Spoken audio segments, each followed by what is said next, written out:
ছাগল দিয়ে কি আর হাল চাষ করা যায়? না, বলদ দিয়ে হাল চাষ হয়। তুমি বলো কি আনছো দেখাও। আপনি আমার সম্মানিত শ্বশুর আব্বা, আমার মুরব্বী। আমি আপনার জন্য একটা পায়জামা, একটা পাঞ্জাবি, আতর, তাসবি, দুইটা জায়নামাজ আর সামথিং ফল ফ্রুট নিয়ে আসছি আব্বা। এগুলো আপনার জন্য আব্বা, নেন।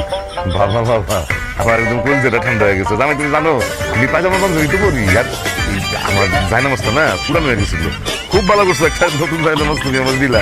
তসবি, আতর দেখছো, বাবা বাবা, আমি তো সবসময় আতর গায়ে মাখাই, দেখো না আতরের গন্ধ আমার গায়ে। খুব খুশি হয়েছে বাবাজি, তোমার কাছে খুব খুশি হয়েছে। কিন্তু এই যে বড় জামাই, তুমি আব্বা, তোমার উপরে কিন্তু আমি একটু কনসেপ্ট মাইন্ড করছি। তোমার এই মিষ্টি মিষ্টি নিয়ে তোমার সামনে থেকে যাও, গন্ধে মাথা ঘুরে দিচ্ছে। আব্বা, আপনি অনুমতি দিলে আমি কি ওনাকে হালকা করে একটা ঘাড় ধাক্কা দিতে পারি? খবরদার, খবরদার,